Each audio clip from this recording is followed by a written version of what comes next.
qaar ka tirsan xildhibaanada baarlamaanka oo kaashanaya ganacsatada deegaanada ay ka soo jeedaan ayaa bilaabay in ay dadka abaaraha u gurmadaan iyagoo biyo dhaamin ka bilaabay deegaano ka tirsan gobolada koonfur galbeed Soomaaliya. xildhibaan maxamed isaaq cismaan fanax oo ka tirsan baarlamaanka federaalka Soomaaliya oo laga soo doortay koonfur galbeed Soomaaliya ayaa biyo dhaamin u sameeyay dadka ku nool deegaano ka tirsan gobolka Baay oo abaaro cuduro iyo bila'aan saameysay. xildhibaanka oo arrimahaasi abaaraha iyo goobaha uu wax gaarsiiyay wax ka weydiinay ayaa nooga warbixiyay. gobolka Baay hadda midlaha waa deegaanadiis oo dhibaatada saasan ku jirtay biilaanta ku jirtay oo jirooyinkaas ku jiray dad badan oo waxaysadii oo ganacsatahaaleen runtii iyaga gacan ku jeesideen dadkaas dhammaantiyo aan ka mahadnaga ilaahay ajar ku sii miisasho akhrin allanka ka war runtii dad badan ama raay gacan ku jeesideen dadka lankii booydu tabartisate booyda hadiray lanka lama booydu tabartisate lamada booydu hadiray lanka sida booydu tabartisate hadba mana lanka toban booydu diibo kor lanka 20 booydu diibo kor runtii dadka lama wali tabartisate yama raay gacan ku jeesiday deegaanada badan runtii ya saameeyay dhibaatadaas runtii ana dadka ma raay runtii gacan weyn ku jeesiday ya ka jar oo marno meel lama ma ilaa halkuna runtii dadaan ka saaray arrinteeda hayti oo biidaamintii oo daawooyinkaasi ilaa halkan wadaw waa bililama dadka jarmantoon biidaamintaas wadna runtii dad badan oo yoon meel raay gacan ku jeesiday ya jaran wali ma handagay guddiga meel raay oo gurmadka oo awaaro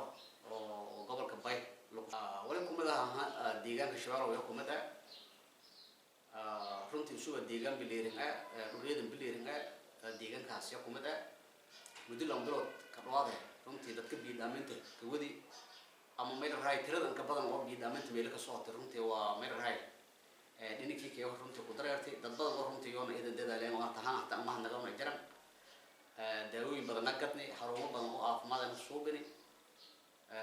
daawo hata marka dam hata wali dheeday in hata dalka gudaha hata la kuway oo daawada cusbada hayto oo meel dadka cusbada hayto oo faleembada hayto oo dadka ku jeeyay hata dalka gudaha la kuway dalka dibadiisa ku gaday runtii diyaaradaha ka gaaday alxamdulillah ilaahay madla ilaa hatan runtii dadaalkii sii socda ilaa hata halkan runtii meel raay oo shaqaas masuulun raw hata dhulkaas oo beero bas dhaafata meelo duurka hoola degaan meel raw raahol iyo meel isgoor raw kuma dhowr boqol qofood yagifta runtii daraad hata oo satamaanka hata dhaafi ilaa iyo awdiina ta problem dhibaatada meel ku jirto meel raay oo dadka wada jeefan oo dad badan ka dhimadaya meel raay ya warbixinta warqam ilaa birdaad iyo kuma walka jarta ilaa rabuur amal ya ka jarta runtii deegaano badan hata ko kor ilaa buuru barako kumada deegaano badan oo dhibaatadaas ilaa halkan ku socota jar. xildhibaan maxamed isaaq cismaan fanax ayaa waxa uu baaq u jeediyay ummadda Soomaaliyeed in ay gargaar u fidiyaan dadka macluushu haleeshay sidoo kalena hay'adaha samafalka ayuu ugu baaqay in xilligan ay tahay xilligii loo baahnaa in ay kaalmo bixiyaan dhammaan ummadda Soomaaliyeed dalka gudihiisa dibadiisa meel kasto ay joogaan waxaan ka codsanayaa in dalka gudihiisa abaaraha iyo shuban biyuuta ka socda ay gacan ka geystaan si dadkeena Soomaaliyeed Ilaahay baa badbaadi kara loo badbaadiyo qof walaalkaaga ah hal faleemba ama laba faleemba loo waay oo dhiman lahaa in la badbaadiyo diinteena ayay waxay qabtaa haddaad hal qofood oo muslim aad badbaadisay in dhammaan muslimiinta oo dhan aad badbaadisay sidaas daraadeed dadka dalka gudihiisa dibadiisa joog waxaan ka codsanayaa in abaaraha hadda socda gacan ka geystaan iyo dhibaatooyinka hadda dalka ka jira hay'adaha samafalka